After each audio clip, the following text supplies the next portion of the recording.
దండాలలో ఎట్లున్నారు? మంచిగున్నారులే. పాటల బండి ప్రోగ్రామ్ కి స్వాగతం. అయితే మన తెలంగాణలో తీర్ల కళలు ఉన్నాయి, కళాకారులు ఉన్నారు. ఇక ఇప్పుడిప్పుడే వాళ్ళందరూ బయటికి వస్తున్నారు వాళ్ళ కళలను ప్రదర్శిస్తందుకు. అయితే మన టీ10 కూడా ఇసొంటి కళని బయటికి తీసుకొచ్చే ప్రయత్నం చేస్తుంది. అయితే ఇవాళ మన స్టూడియోలో ఎవరున్నారంటే దుబ్బుల కొలుపు చెప్పే కళాకారులు ఉన్నారు. అసలు దుబ్బుల కొలుపు అంటే ఏంటిది, బాగోతాలు విన్నాము, ఇక బుర్ర కథలు విన్నాము, ఇవన్నీ విన్నాము. కానీ మరి ఇదంటే ఏంటిది అనేది కూడా మనము కనుక్కుందాము, ముచ్చట పెడదాము. నమస్తే అండి. నమస్తే రాజక్క. బాగున్నారా? బాగున్నా అక్క, మీరు బాగేనా? అంత బాగా అండి. అయితే ఎక్కడి నుంచి వచ్చారు మీరు? నేను వరంగల్ జిల్లా దుబ్బుల కొలుపు కళాకారుల సంఘం వరంగల్ నుంచి వచ్చిన. ఏం పేరుంది? నా పేరు జున్గర్ దుర్గయ్య. నేను ప్రస్తుతం దుబ్బుల కొలుపు కళాకారుల సంఘం రాష్ట్ర అధ్యక్షులుగా కొనసాగుతున్నాను. దుబ్బుల కొలుపు అని అంటే తెలంగాణ ప్రాంత ప్రజలు, పల్లెటూరు ప్రజలు గాని, సిటీ ప్రజలు గాని, ఎవరు గాని ఒక కార్యక్రమం, ఒక ఇల్లు కట్టేటప్పుడు గాని, లేకపోతే ఒక పంట పండేటప్పుడు గాని, లేకపోతే ఒక సంబంధం, పెళ్లి సంబంధం మాట్లాడేటప్పుడు గాని శుభం జరగాలనే శుభ సూచకంతో ముందస్తుగా ఆలోచన చేసి ఈ దుర్గమ్మ అనే ఇలవేల్పుని ముందుగా అమ్మవారిని పుట్ట బంగారితో దుబ్బుల వాళ్ళని పిలిపించి పుట్ట బంగారి తీసుకొచ్చి ఆ అమ్మవారికి గద్దెలేసి పట్నాలేసి అమ్మవారి దుర్గమ్మ అనే కొలుపు చేసేవాళ్ళు దుబ్బులోళ్ళు. అయితే ఎట్లా ఉంటదా కళ అనేది ఒకసారి మాకు చూడాలని ఉంది. మీ వాళ్ళు చాలా మంది వచ్చిండ్రు, కొంతమంది దుబ్బుల కళాకారులు మన స్టూడియోలో ఉన్నారు. అసలు వాళ్ళు ఎట్లా చేస్తారు ఏంది అనేది ఒకసారి చూద్దాం. మనం ఒకసారి చూద్దామంటే మా కళాకారులు ఈ విధంగా డుబ్బు వాయిస్తూ, ఈ విధంగా కొమ్ముతూ, ఈ విధంగా ఒక రిధమ్ తోని ఆ విధంగా చేస్తారు మేడం. ఇదే చూడండి ఒకసారి.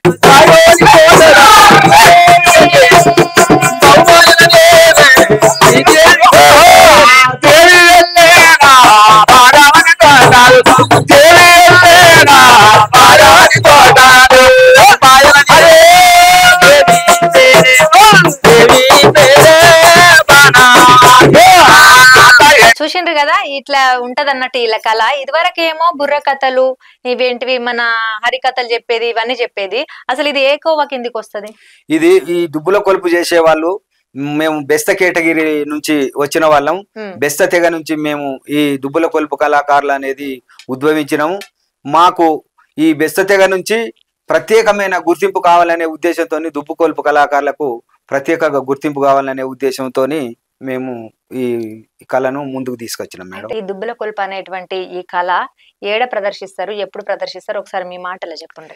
మా మాటల దుర్గమ్మ కొలుపు అనేది ఈ తెలంగాణ ప్రాంత ప్రజలు ఈ ఇల్లు కట్టుకునేటప్పుడు గాని, పెళ్లి సంబంధాలు కుదుర్చుకునేటప్పుడు గాని, ఒక శుభకార్యం చేసే ముంగట గాని మనకు ఏ హాని తలపెట్టకుండా దిగ్విజయంగా పూర్తి కావాలనే ఉద్దేశంతో ఈ దుర్గమ్మ కొలుపుని ముందుగాల దుర్గమ్మ కొలుపును పెద్దెవరు అనే పేరుతో చేసుకుంటారు మేడం. ఇండ్లలో ఏమన్నా చేసినప్పుడు ముందుగాల ఇప్పుడు ఎల్లమ్మ కథ, మల్లన్న కథ ఎట్లా చెప్పించుకుంటారో అట్లా ఇప్పుడు దుర్గమ్మ కొలుపు అనేది చెప్పిస్తారు అన్నట్టు. ఏదన్నా కార్యక్రమం తలపెట్టారు. ఈ పండుగ అన్నట్టే కదా ఈ పండుగ అనేది. జిల్లాకు అది ఆదిలాబాద్, వరంగల్, హైదరాబాద్, ఆసిఫాబాద్ మొక్కని 2 రోజులు ఉంటది రాజక్క. ఇక్కడ చూస్తే మాత్రం ఒక రోజుల పూర్తి అవుతుంది రాజక్క. ఇప్పుడు మీరు ఎన్ని ఏండ్ల నుంచి చేస్తారు? ఇది వరదాకా బయటికి రాలే ఈ కళ అనేది, ఇప్పుడిప్పుడే బయటికి వస్తుంది. ఎన్ని ఏండ్ల కాంచెలు చెప్తుర్రు ఇట్లా? ఈ యొక్క దుబ్బుల కొలుపు అనేది మా తాతల తండ్రుల కాడి నుంచి తరతరాల నుంచి వస్తున్న ఈ దుబ్బుల కొలుపు పూజారులుగా, కళాకారులుగా వస్తున్న తరతరాల నుంచి వస్తున్నారు. కానీ సరి అయిన గుర్తింపు లేక ఈ దుబ్బుల కొలుపు అనేది బయటికి తీసుకురాలే. ఇప్పుడే మేము చదువుకొని అన్ని కళలు బయటకు వస్తున్నాయి, మన దుబ్బుల కొలుపు మాత్రం కనబడతలేదు. మన దుబ్బుల కొలుపును కూడా కనబడాలనే ఉద్దేశంతో రకరకాల ప్రోగ్రాంలు రవీంద్ర భారతిలో గాని, సుందర విజ్ఞానాల కేంద్రంలో గాని. ఇప్పుడు ఈ దుబ్బుల కొలుపుకు సంబంధించి ఎన్ని కుటుంబాలు ఆధారపడి ఉన్నాయి దీని మీద? ఈ దుబ్బుల కొలుపు కళ అనేది దాదాపు తెలంగాణ జిల్లాల్లో 6 జిల్లాల్లో ఉన్నారు. ఖమ్మం, వరంగల్, హన్మకొండ, ఆదిలాబాద్, ఆసిఫాబాద్, పెద్దపల్లి, మరి ఇటువంటి కుమరంభీం జిల్లా, ఇటువంటి జిల్లాలలో దాదాపు ఒక 8,000 కుటుంబాలు ఈ దుబ్బుల కొలుపుపై ఆధారపడి జీవిస్తున్నారు. అయితే దీనికి సంబంధించి ఇంకా కొంతమంది కూడా ఉన్నారు, వాళ్ళని కూడా పిలిచి అడుగుదాం. నమస్తే అండి. నమస్తే అక్క. నా పేరు శ్రీకాంత్ అక్క. నేను పెద్దపల్లి జిల్లా నుండి వచ్చిన తెలంగాణ దుబ్బుల కొలుపు కళాకార సంఘం జనరల్ సెక్రటరీ. అయితే ఇప్పుడు ఈ కొలుపుకు సంబంధించి మీ కుటుంబాలు దీని మీదనే గడుపుతున్నారు, ఎట్లా నడుస్తుంది? అంటే ఇప్పుడు మాకు ఏముంటది అక్క అంటే కౌన్ పున్నం అనేది ఒకటి ఉంటది హోలీకి ముందు. ఈ కార్యక్రమం వల్ల ప్రతి ఒక్కరు ఏందనంటే వాళ్ళ ఇంట్లలో చేసుకుంటారు హోలీ ముందు. మళ్ళీ దసరా ఏకాదశి, తొలి ఏకాదశి రోజు కూడా అమ్మవారిని పూజించు తల ఇంట్లో పూజ కార్యక్రమంతో మొదలు పెట్టుకుంటారు. 9 రోజులు చేస్తారు దుర్గమ్మని కొలుస్తారు. ఆ కార్యక్రమం 9 రోజులు ఉంటది అక్క. అది ఒక ఏంటంటే మాది ఏంటంటే ఒకటి మేకపోతు ద్వారా ఆరగించి ఇది ఒక రోజు చేస్తాం. మన తెలంగాణ జిల్లాలో 10 జిల్లాలుగా వ్యాపించి ఉన్నది మన కళ. 8,000 పైచిలకు కుటుంబాలు ఉంటాయి మాయి. ఇదేంటంటే ఏకాదశి, తొలి ఏకాదశి, హోలీ అంటే మనకు కౌను పున్నానికి ముందు ఈ కార్యక్రమం చేసుకుంటారు ప్రతి ఒక్క ఇంట్లో. ఎట్లా గడుస్తుంది ఇప్పుడు కార్యక్రమం అంటే ఇప్పుడు కళ ఉన్నప్పుడే ప్రదర్శిస్తాం అక్క. తర్వాత చాలా ఇబ్బందుల్లో ఉంటాయి. ఇన్ని రోజులు మనకి ఏంటంటే గత ప్రభుత్వాలు అంటే ఉమ్మడి ఆంధ్రప్రదేశ్ రాష్ట్రాల్లో కూడా మేము చేసినాం. అప్పుడు కూడా మాకు ఎలాంటి న్యాయం జరగలేదు. ఈ తెలంగాణ రాష్ట్రంలో కూడా చాలా కార్యక్రమంలో పాల్పంచుకున్నాం. తెలంగాణ ఉద్యమంలో కూడా చేసినాం. మన అందరికి కూడా రిప్రజెంటేషన్ ఇచ్చినాం. అయినా మా కళాకారులను గుర్తించలే. మాకు సరైనది అంటే ఈ కార్యక్రమాన్ని చేయడానికి ఎలాంటి సహాయ సహకారాలు కూడా ప్రభుత్వం అందించలేదు. అంటే ఇప్పుడు మీకు ఎలాంటి కష్టాలు ఉన్నాయి అసలు దీంట్లో? ప్రతి ఒక్కటి ఉంటది అక్క. మాకు ఏంటంటే పెన్షన్ కావాలనుకున్నాం, పెన్షన్ రాలేదు. కళాకారులకు భవనాలు అంటే సొంత ఇల్లు కావాలనుకున్నాం, అది లేదు. గుర్తించిందా ఇప్పుడు ప్రభుత్వం మిమ్మల్ని ఇప్పుడు ఎక్కడికైనా పిలిచి ఇట్లాంటి కళని ప్రదర్శించేలాగా చేసిందా? ఎక్కడ కూడా చేయలేదు అక్క. మేము తెలంగాణ ఉద్యమంలో చాలా చురుకుగా పాల్గొన్నాం. గద్దరన్నతోని కూడా చేసినాం. చాలా కార్యక్రమం, వంట వార్పు కార్యక్రమంలో పాల్గొన్నాం. ప్రతి ఇంటి నుండి కూడా మా దుబ్ల కళాకారులు అన్నయ్య వాళ్ళు ప్రతి ఒక్కరు రోడ్డెక్కి తెలంగాణ ఉద్యమంలో కొట్లాడిన వాళ్ళం మేము. మా ఇంటి నుండి ప్రత్యక్షంగా పాల్గొన్న వాళ్ళు ఉన్నారు, పరోక్షంగా కూడా పాల్గొని ఉన్నారు. కానీ ఏ ప్రభుత్వం కూడా గుర్తించలేదు. ఉమ్మడి ఆంధ్రప్రదేశ్ రాష్ట్రంలో కూడా మేము కొట్లాడినాం. ఉమ్మడి రాష్ట్రంలో చేసినాం, గుంటూరులో చేసినాం ప్రోగ్రామ్. చాలా కార్యక్రమాలు కూడా చేసుకుంటూ వచ్చినాం అక్క మేము. మరి సర్కారుకు చెప్పే ప్రయత్నం చేసినాం అక్క. సుందరయ్య విజ్ఞాన కేంద్రం నుండి ఇక్కడ మేము ఒక 1000 మందితో ధర్నా కార్యక్రమం కూడా చేసినాం. ఇక్కడ అయితే లేదని చెప్పేసి ఢిల్లీలో దుబ్బులోళ్ళ లొల్లి అని చెప్పేసి ఒక కార్యక్రమాన్ని తీసుకొని జంతర్ మంతర్ కాడ కూడా కార్యక్రమం చేసినాం. అక్కడికి ఒక 1000 మందితో పోయినాం అక్క జంతర్ మంతర్ కార్యక్రమంలో. ఆడ కూడా ఇక మనకు సరైన న్యాయం జరగలేదు. ఎక్కడికి ఏం చెప్పిందంటే రిప్రజెంటేషన్ తీసుకుంటే చేస్తాం, అందరికి కళాకారులకు పెన్షన్ ఇప్పిస్తాం అన్నారు. ఇక అన్ని దాట వేచే ధోరణే చేసారు ఎక్కడైనా. ఇప్పుడు కొంతమందికి కళాకారులని, ఇప్పుడు మన తెలంగాణలో ఉన్నటువంటి కళాకారులని గుర్తించి వాళ్ళకి పెన్షన్ ఇస్తుంది. కొంతమందికి అయితే ఇండ్లు కట్టించుడో, లేకపోతే భూములు ఇచ్చుడో, జాగలు ఇచ్చుడో, లేకపోతే వాళ్ళకి కొలువులు ఇచ్చుడో చేస్తుంది. మీకు అట్లాంటివి ఏం జరగలేదండి? ఎలాంటివి జరగలేదు అక్క. మాకు కొలువులు ఇచ్చే కార్యక్రమం, పెన్షన్ ఇచ్చే కార్యక్రమం లేదు. పూర్తిగా మాకు ఏంటంటే మా కళాకారులను గుర్తించడానికి ఐడి కార్డులు కూడా ఇవ్వడానికి అందరికి రాలేదు. కొంతమందికి తూతూ మంత్రంగా చేసారు. ఎన్ని తరాలు మారినా తలరాతలు మారతలేవు. మా అయితే ఎన్ని ప్రభుత్వాలు మారినా మాకు ప్రత్యేక గుర్తింపు అనేది లేకుండా పోతుంది అక్క. కనీసం ఐడి కార్డులు కావాలని ప్రభుత్వం నుండి ఎన్నో వినతులు చేసినాం. కానీ అయినా కానీ మాకు ఐడి కార్డు కొందరికి వచ్చినాయి. తర్వాత ఏమన్నా చెప్తున్నారంటే సర్వర్ ప్రాబ్లం ఉన్నది, ఐడి కార్డులు ఓపెన్ కావట్లేదు అనేది. అలాంటి గుర్తింపు లేకుండా కూడా అవుతుంది మాకు. అయితే మీరు ఇంత మంచిగా ప్రదర్శిస్తున్నారు కదా, ఈ మధ్యలో సినిమాలలో ఏంటంటే ట్రెండ్ గా ఏంటంటే ఏదైనా డిఫరెంట్ గా ఉన్న కళని వాళ్ళు ఇది చేస్తున్నారు, దాంట్లో చూపెడుతున్నారు. అట్లాంటి అవకాశాలు ఏమన్నా వచ్చినాయి సినిమాలలో? వచ్చినాయి అక్క. తెలంగాణ ఉద్యమంలో మేము కార్యక్రమాలు చేసింది గద్దరన్న గారితో చేసిన కార్యక్రమాలు మాకు దాని ద్వారా సుకుమార్ గారు రంగస్థలం అనే సినిమాలో మాకు స్పెషల్ గా ఒక 5 minutes చేయడం జరిగింది. మా కార్యక్రమం దుబ్బుల కొలుపు కళాకారులది అనేది ఇట్లా సినీ ఇండస్ట్రీ వాళ్ళు గుర్తించారు. కానీ మాకు తెలంగాణ ప్రభుత్వం, అప్పటి ప్రభుత్వం గానీ ఇప్పటి ప్రభుత్వం గానీ గుర్తించలేకపోతుంది. ఏంటిది రంగస్థలం? రంగస్థలం సినిమా ఇది వరకు వచ్చింది కదా, చిరంజీవి గారు రామ్ చరణ్ వాళ్ళ దాంట్లో కొంచెం ఒక 5 minutes కార్యక్రమం ఉంటది అక్క. మా కళా నైపుణ్యతను ప్రదర్శించడానికి సుకుమార్ గారు దానికి మాకు అవకాశం. అంటే మేము చేసిన కార్యక్రమం యూట్యూబ్ లో ఉంటది కదా అక్క. తెలంగాణ ఉద్యమంలో పాల్గొన్నది గద్దర్ గారితో చేసింది, రోడ్ షో అవన్నీ చూసారు. మా కార్యక్రమం స్పెషల్ గా ఇంట్లో పూజా కార్యక్రమం చేస్తాం కాక అవి కూడా మాకు ఏంటంటే యూట్యూబ్ లో పెట్టేస్తాం.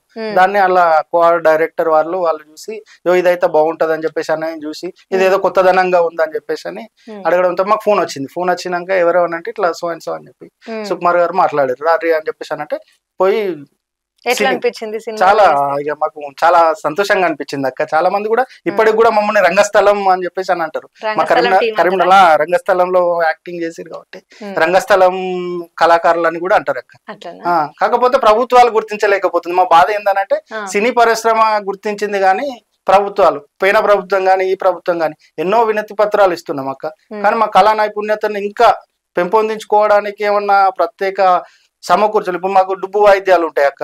ఆ పరికరాలు చేయించుకోవాలంటే ఒక 10 నుండి 15-20 వేల ఖర్చుతో కూడుకున్నది. అందులో ఏమన్నా రాయితీ ఇస్తే బాగుండు ప్రభుత్వాలు, ఇంకా మా కళా నైపుణ్యత ఎక్కువ చూపెట్టుకోవడానికి అవకాశం ఉంటది. ఇప్పుడు మీరు చేసినప్పుడు మనం చూసినాం కదా, ఇప్పుడు ఇట్లా ఏదో ఏనుగు తొండం లెక్క కనిపించింది కుమ్మక్క. అది ఏంటిది అన్నట్టు ఇట్లా ఊదిండ్రు కదా, అది దేంతో తయారు చేస్తారు?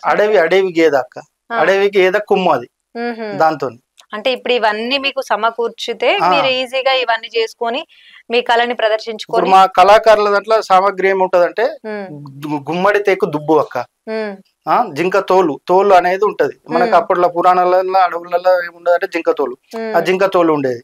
దాంతో రవ్వ గజ్జెలు, కనకతార, మేము కొట్టే వాయిద్య పరికరాలు, అవిటితోని ధూపదీప నైవేద్యాలతోని అమ్మవారిని కొలుస్తాం.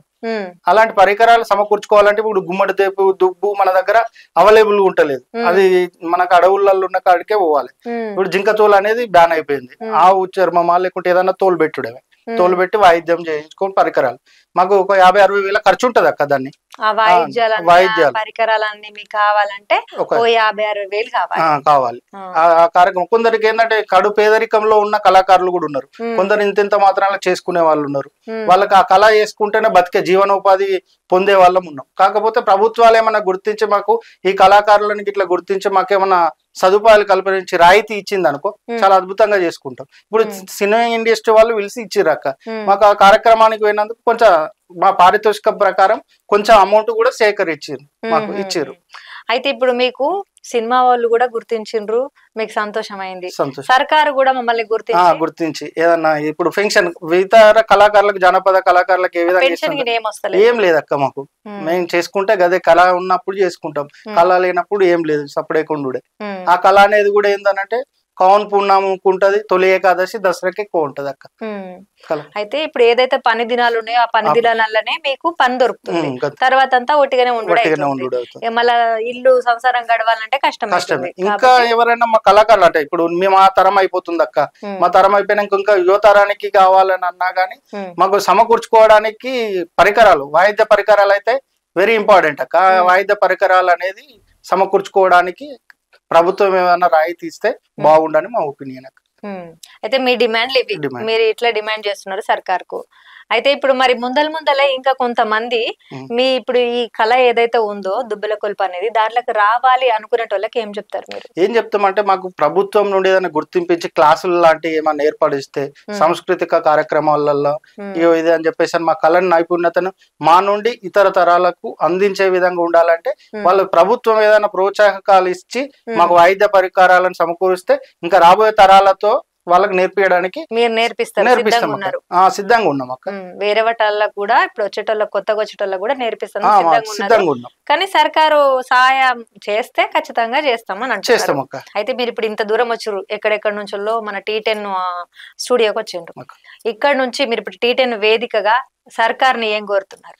సర్కారుని ఏంటంటే మా దుబ్బుల కొలుపు కళాకారుల సంఘాన్ని గుర్తించాలి, మా కళాకారులకు తగిన న్యాయంగా. ఇది ఇతర జానపద కళాకారులకు ఏ విధంగా ప్రభుత్వం నుండి పెన్షన్ అందుతుందో, ఇల్లు పథకం గాని ఏదైనా కొలువులు గాని, ఇప్పుడు దుర్గమ్మదేవి ఆలయాలు ఉంటాయి అక్క, దాంట్లో కూడా మాకు ఏమన్నా ప్రాధాన్యత కల్పించాలి. మా కళ అనేది ఏంటంటే దుర్గమ్మ తల్లి, పెద్దెవర అని కూడా అంటారు, పెద్దెవరని కొలుస్తా ఉంటాం.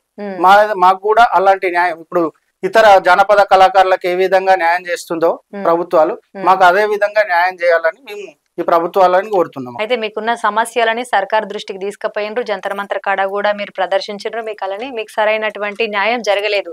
కాబట్టి మన T10 స్టూడియోకి ఈ కళాకారులంతా వచ్చిండ్రు.